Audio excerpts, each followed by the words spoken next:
आज फिर एक बार पुनः मैं आप सभी मित्रों का, सभी श्रोताओं, दर्शकों का आभार और अभिनंदन करूंगा जो मुझे इसके लिए, ये जो कहानियाँ मैं छोटी छोटी रोज़ सुना रहा हूँ, इसके लिए मुझे प्रोत्साहन दे रहे हैं, मेरे उत्साह का वर्धन कर रहे हैं। ये कहानी भी विक्रम और वेताल की है और इस कहानी में ऐसा होता है कि एक राजा है और उसकी 3 सुंदर रानियां हैं। कहानी में आगे बढ़ने से पहले थोड़ी सी मैं बात करना चाहूँगा कि हम सदैव देखते हैं कि जो राजा हैं उनकी रानियां एक से अधिक होती हैं। तो बहुधा यह प्रश्न होता है कि क्या राजा कोई मनमानी कर रहा है, क्योंकि हमारी संस्कृति में एक ही जीवन साथी होता है, ऐसी हमारी परिपाटी है, हमारी मान्यता है। लेकिन जो राजा हमारे यहाँ कहानियों में होते हैं उनकी 1 रानी, 2 रानी, 3 रानी, कई रानियाँ सुनने को मिलती हैं। तो उसका एक कारण है महत्वपूर्ण। एक तो ये कि यदि राजा पराक्रमी है तो हर कोई उससे संबंध रखना चाहेगा। तो विवाह का जो संबंध होता है वह एक स्थिर संबंध होता है, इसलिए उन संबंधों को महत्व दिया गया है। तो राजा का जो विवाह होता था 1 से अधिक, उसके पीछे सामरिक कारण होते थे, युद्ध या लड़ाई, क्योंकि अगर कोई राज्य दूसरे राज्य का संबंधी बन गया तो जो शक्ति है, जो आत्मरक्षा का जो बल है, जिसे हम डिफेंस पावर कहते हैं, जो सैन्य बल है, वह बढ़ जाता है और उसके बढ़ने से वो राज्य और सशक्त हो जाते हैं। भय नहीं रहता कि कोई राज्य दूसरे पे आक्रमण करेगा, किसी प्रकार से किसी भी दूसरे राज्य की सीमाओं का अतिक्रमण करेगा। तो इसलिए ये राजा विवाह कर लेते थे। और दूसरा ये कि एक राजा 1 से अधिक विवाह अर्थात 1 से अधिक पत्नियां रखकर, उसके लिए ये 1 से अधिक पत्नियां रखना संभव था, वो अफोर्ड कर सकता था, क्योंकि राजा है, उसके पास धन है, उसके पास संसाधन है।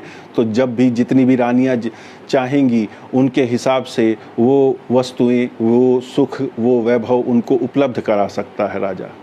इसलिए राजा की 1 से अधिक कहानियाँ, 1 से अधिक पत्नियाँ हमारी संस्कृति के संदर्भ में इसलिए हैं क्योंकि वे एक तो सांस्कृतिक, दूसरा सामरिक और तीसरा जो सबसे बड़ा कारण है कि राजा के लिए यह संभव था कि 1 से अधिक पत्नियां रख सके। सामान्य व्यक्ति के लिए तो एक पत्नी के साथ रहना, जीवन यापन करना उतना ही पर्याप्त होता है। मैं उसको किसी नकारात्मक संदर्भ में नहीं कह रहा हूँ, लेकिन हमारे यहाँ वैसे भी जो विवाह है वो एक संस्था है, विवाह एक संस्कार है, न कि कोई मनोरंजन की वस्तु है। तो इसलिए हमारा वो जो उसके प्रति जो दृष्टिकोण है वह भी भिन्न है। तो राजा जिनके या वो व्यक्ति जो 1 से अधिक विवाह करते हैं, वो एक विशेष परिस्थिति जन्य वास्तविकता है, इसलिए उतनी उस हद तक ही स्वीकार्य है हमारी संस्कृति में, या रही है। खैर, आगे चलते हैं कहानी पे। तो कहानी यह है कि उज्जैनी नाम का राज्य है और वहाँ पे धर्मध्वज नाम के एक राजा रहते हैं। ये कहानी राजा विक्रमादित्य की पीठ पे बैठा हुआ वेताल सुना रहा है। वह राजा प्रतापी था, सक्षम था, तो उसका विवाह हुआ 1 से अधिक। उसकी 3 रानियां थी और तीनों रानियां एक से एक बढ़कर सुंदर, अर्थात तीनों बहुत सुंदर रानियां थी। तो जैसा कि मैंने कहा कि राजा अफोर्ड कर सकता है, तो सबका अपना महल था, सभी रानियां अपने महल में रहती थी, तो कोई दिक्कत नहीं थी, सब कुछ बढ़िया चल रहा था। तो एक बार वसंत ऋतु आई तो राजा का मन किया कि क्यों न कहीं बाहर किसी उद्यान में जाया जाए वसंत ऋतु में, क्योंकि वसंत जो है वह अगर शास्त्रीय प्रमाणों के हिसाब से चला जाए तो वह वसंत ऋतु कामदेव का एक रिप्रेजेंटेशन है। तो या दूसरे रूप में बोला जाए तो प्रेम के लिए यह ऋतु बनी है। क्यों? क्योंकि उस समय पुष्प पल्लव खूब नए नए आए होते हैं, मौसम ठंडा होता है, हवा में सुगंध होती है, आदि इत्यादि ये सब चीज़ें होती हैं। तो राजा ने भी सोचा कि किसी उद्यान में चला जाए, क्योंकि वसंत ऋतु आई है। तो वो जिसे आज की डेट में कहा जाए, आज की तारीख में अगर हम कहें तो जैसे कि उन्होंने सोचा कि हम अपनी फैमिली के साथ किसी रिसोर्ट में जाएंगे, तो वो अपने उस उद्यान में, उस रिसोर्ट में चले गए। अब क्योंकि राजा है तो वो रिसोर्ट, पूरा का पूरा रिसोर्ट उनका अपना है, बुक है, हर रानी का अपना अपना एक सेक्शन है, वो अपने उसमें रह रही हैं। तो अब पूरा दिन घूम रहे हैं, बातचीत चल रही है, मनोरंजन चल रहा है राजा रानी के बीच में। तो जो 3 रानियां थी उसमें से पहली जो रानी थी उसका नाम था इंद्रलेखा, जो दूसरी रानी थी उसका नाम था तारावली, और जो तीसरी रानी थी उसका नाम था मृगांकवती। तो राजा धर्मध्वज और उनकी 3 रानियां इंद्रलेखा, तारावली और मृगांगवती। तो राजा इंद्रलेखा के साथ टहल रहे थे, तो उन्हें एक पास ही में एक सरोवर था और उसके अंदर कमल के पुष्प खिले हुए दिखे, तो उनकी इच्छा हुई कि वह कमल का पुष्प उन्हें मिले। रानी इंद्रलेखा की यह इच्छा हुई, तो राजा धर्मध्वज ने आदेश दिया कहिए या स्वयं वो कमल का पुष्प तोड़ा उस सरोवर से और रानी को देने लगे। जब रानी को देने लगे, वह रानी पकड़ नहीं पाई और राजा के हाथ से वो पुष्प छूट गया और वह रानी इंद्रलेखा के पांव पर गिरा।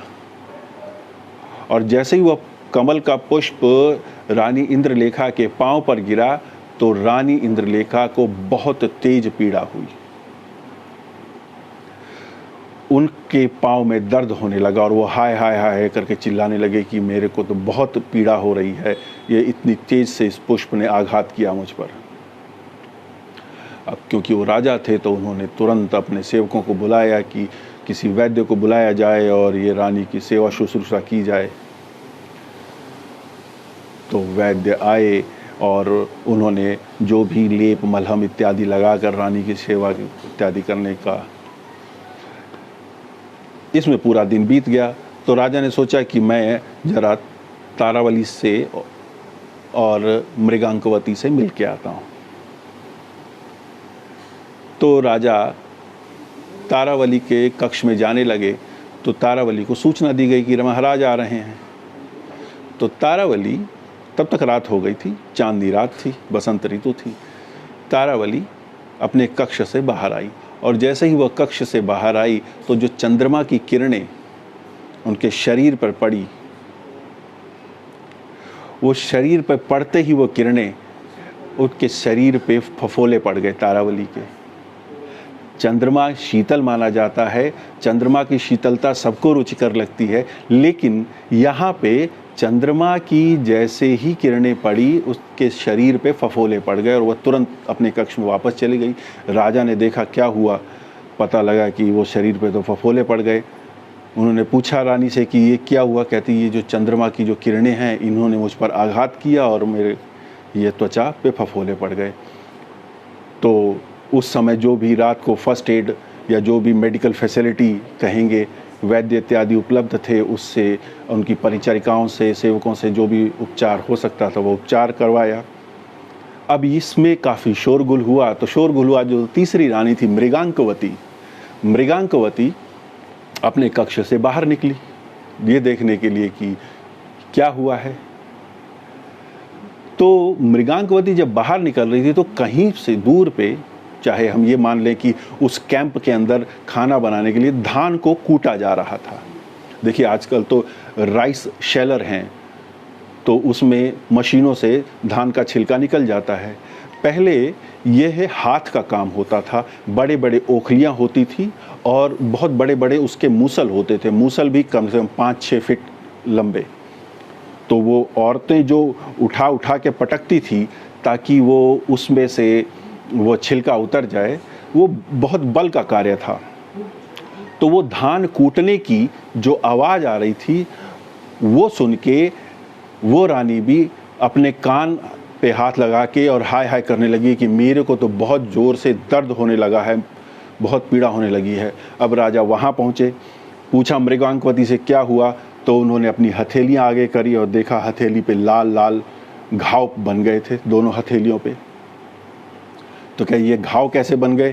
कहते ही वो जो धान कूटने की आवाज़ आई उससे मेरे शरीर पे घाव पड़ गए, मेरे हाथों में ये घाव पड़ गए। चलिए अब उसकी सेवा के लिए भी फिर लगा दिए गए सेवक। जैसे तैसे रात कटी। अगले दिन राजा ने कहा कैंपिंग बंद किया जाए, रिसोर्ट से उठा जाए और चला जाए महल पे। वो अपने महल पे गए और फिर वहाँ पे वैद्यों इत्यादियों से सारा अपना उपचार कराए और तीनों रानियाँ कुछ दिनों में स्वस्थ हो गई। अब राजा धर्मध्वज सोचने लगे कि ये रानियाँ तीनों सुंदर तो बहुत हैं पर अत्यंत कोमल हैं। इतनी कोमल इनकी जो प्रवृत्ति है ये तो थोड़ी, जिसे हम ये कहें कि ये प्रासंगिक या यूँ कहिए कि प्रैक्टिकल नहीं है। अब किसी भी जीवन में इतनी सी चीज़ों से अगर चोट लगी, कमल के पुष्प से किसी को आघात हो गया, चंद्रमा की किरणों से त्वचा पे फफोले पड़ गए, या दूर कहीं धान कूटने की आवाज़ से किसी के हाथ में जख्म हो जा रहे हैं, तो इतनी कोमल क्यों? तो ये तो थी वेताल की कहानी जो उसने राजा विक्रमादित्य को सुनाई। अब वेताल ने प्रश्न किया कि तुमने देखा कि राजा धर्मध्वज की 3 रानियां हैं और तीनों बहुत ही कोमल हैं।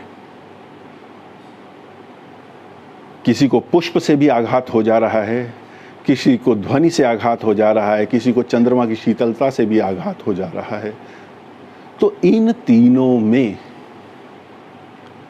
सर्वाधिक कोमल कौन है?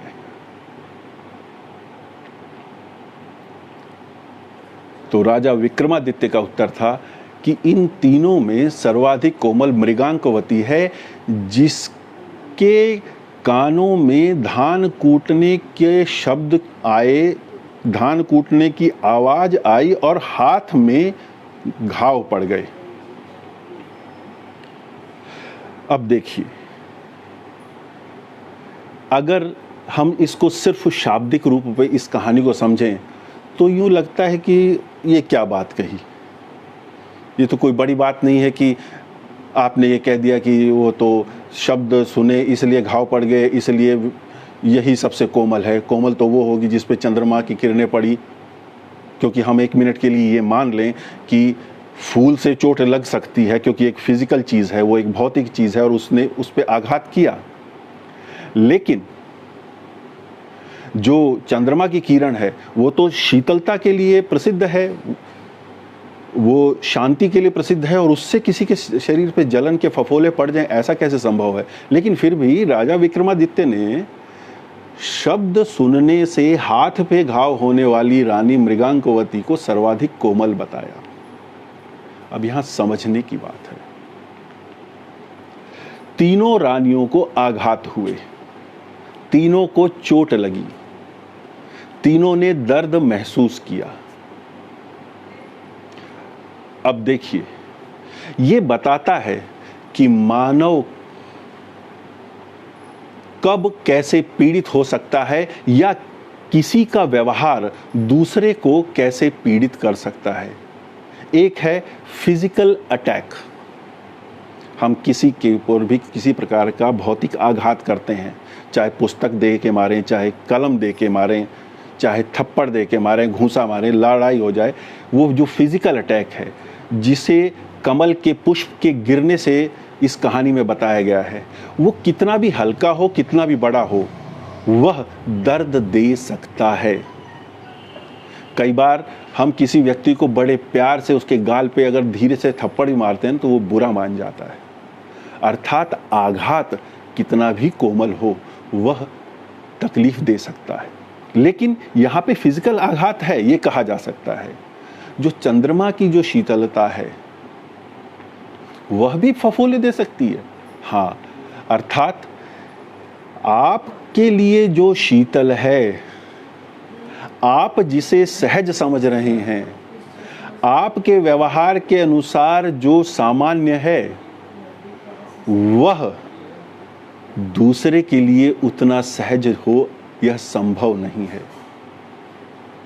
अभी मैं अगर मजाक के लिए कहूँ, हालांकि वो चलिए छोड़िए, मैं उस चीज़ को वो उदाहरण नहीं लेता, लेकिन कई बार क्या होता है, कई भाषाओं में या दोस्तों के बीच में आपस में जो गाली गलौच है वो सामान्य व्यवहार का, सामान्य भाषा बोलचाल का अंग बन जाती है, तो वो एक दूसरे का बुरा भी नहीं मानते हैं। लेकिन वही बात वो किसी अजनबी से कह दें तो वह बुरा मान जाता है। क्यों? क्योंकि उसके परिवेश में वे शब्द वह महत्व नहीं रखते, उसके परिवेश में वे शब्द नकारात्मक हो सकते हैं और वे आघात दे सकते हैं। लेकिन जो सर्वाधिक आघात देने वाली है, सर्वाधिक आघात देने वाली कि कोई दूसरा धान कूट रहा है, केवल उसके शब्द कान में पड़े और कान में दर्द नहीं हुआ। देखिए, ध्यान दीजिए, दर्द कान में नहीं हुआ, हाथ में फफोले पड़े। हाथ में फफोले क्यों पड़े? क्योंकि जैसा मैंने बताया, जो वो मूसल होता है, जो पुराने प्राचीन गांव में अगर किसी ग्रामीण प्रवेश से आया होगा वो इस चीज़ को समझ सकता होगा, उन्होंने देखे भी होंगे या कहीं किसी संग्रहालय में देखने को मिलेंगे। बड़े बड़े 5-5, 6-6 फुट के भारी भारी मूसल होते थे और वो महिलाएं उठाती थी और वो ओखली में छोड़ देती थी। उठा के ओखली में छोड़ देना, तो वो ग्रेविटी से, गुरुत्वाकर्षण से जब वो धान के ऊपर पड़ती थी तो धान का छिलका निकल जाता था। तो वो जो मूसल को उठाना बार बार, तो उससे उन महिलाओं के हाथ में, जिनका खासकर जिनका अभ्यास नहीं होता था, उनके हाथ में उनके छाले पड़ जाते थे, और जिनका अभ्यास हो जाता था उनके हाथ तो बहुत कठोर हो जाते थे। तो ये समझिए कि रानी को मात्र यह कल्पना कि कोई स्त्री इतने भारी भारी मूसल उठा कर पटक रही होगी, उठा रही होगी, उसको कितना बल लग रहा होगा और उसके हाथ में कितना दर्द हो रहा होगा, यह सोच के उस रानी के हाथ में घाव आ गया। अर्थात जो शब्द का घाव होता है वह सर्वाधिक पीड़ादायी होता है। हम किसी को कुछ अगर गलत शब्द बोल देंगे, वह उसको कहां जाके आघात करे और कितना गहरा आघात करे, इसकी हमें कई बार कल्पना नहीं होती, लेकिन वह उस व्यक्ति से हमारे संबंध बदल देता है, उस व्यक्ति की हमारे प्रति जो सोच होती है वह बदल देता है, और बहुधा संबंध समाप्त हो जाते हैं, संबंधों में एक गांठ आ जाती है। तो जो ये कहना चाहा है इस कहानी में वह यह है कि आघात कई रूप से हम पे हो सकते हैं या हम किसी पे कर सकते हैं। उसमें फिजिकल है, वो इंटेंडेड भी दिखता है और वो ऑब्वियस भी है, कोई ना कोई कारण रहा होगा। लेकिन जो शब्द होते हैं उसके आघात कहाँ तक और कितने गहरे हों इसकी कल्पना हम नहीं कर सकते, लेकिन वे सर्वाधिक पीड़ादायी होते हैं। वे शब्द अगर दो व्यक्तियों के संबंध में हैं, दो मित्रों के हैं, वो बिगड़ सकते हैं। गलत शब्द हैं अगर आघात कर दें तो पति पत्नी के संबंधों में, मित्रों के संबंधों में, समाज में, समाज के वर्गों में यह अंतर पैदा कर देते हैं। तो यही पर्याय था जिस कारण राजा विक्रमादित्य ने कहा कि शब्द से जो भावना उत्पन्न हुई, उस भावना मात्र से जो घाव पैदा हो गया, वह व्यक्ति सर्वाधिक कोमल है। बस आज के लिए इतना ही। अब हो सका तो कल, नहीं तो परसों फिर आपके समक्ष आऊँगा एक और कहानी लेकर। आशा है आपको इस कहानी में कुछ सार दिखा होगा, कुछ रोचक लगी होगी। ये कहानी मेरी लिखी नहीं हुई है, पर जितना मैं उस कहानी को जिस रूप में समझ सका हूँ, मैं आपके समक्ष वही प्रस्तुत कर रहा हूँ। नमस्कार।